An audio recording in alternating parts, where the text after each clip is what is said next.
ጎቤው ይሁንና ይቺ ልጅ ፍሬሽ ነች መሰለኝ። ትበላ የፈጠነ ትበላ ያራዳልሽ የጠፋ ሰው በቃ ፍታፍታ። እንዴት ነሽ? አንተ ልቀቀኝ። ተረጋጊ፣ አታስጠቁኝ። እንዳትሰረቂ ልተባበርሽ ነው። ኧረ እባክህ ደግሞ እንዲጀመራችሁ ብዬ ሳላስይዘህ ጥፋ ከዚህ። እኔ ልተባበርሽ ነው ያልኩት። ይመችሽ። ሄደ ጎቤው በቃ ታችን እንገናኝሽ። በሁለተኛው ቅያሳ ወይኔ ቦርሳዬን እየነገርኩሽ ዮኒ አይቻለሁ። ና ዮኒ፣ ከዚህ በኋላ እንደዚህ እንዳታረግ አላልኩም?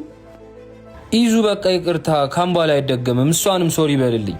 አመሰግናለሁ። እሺ ለሌላ ጊዜ ግን ሰው የሚልሽን ስሚ። ስላስመለስክልኝ እችን ለሻይ ያዛት። እሺ አይ ያስመለስኩልሽ ልቀበልሽ አይደል? ተወስዶብኝ ነበር እኮ ደስ እንዲለኝ። እኔ ወጣት ነኝ፣ ተፍ ብዬ ያገኘዋለሁ። መስጠት ከፈለግሽ ግን ለአባቶች አስገቢ። እንኳን ለፋሲካ ጾም በሰላም አድረሳችሁ። በሙታን ሳማር ቅዱስ ሚካኤል ገዳም የሚገኙ አባቶች አሁንም ማረፊያ አጥተው ተቸግረው ይገኛሉ። ጾሙን የተቸገሩ አባቶቻችንን በማገዝ ለነፍሳችን ስንቅን የምንይዝበት ፈጣሪያችንንም ደስ የምናሰኝበት እንደሚሆን አልጠራጠርም። የተቸገሩ አባቶችን ለማገዝ በኢትዮጵያ ንግድ ባንክ 1044 25 98 391 ያለንን በመላክ የተቸገሩ አባቶቻችንን አሁንም እናግዝ።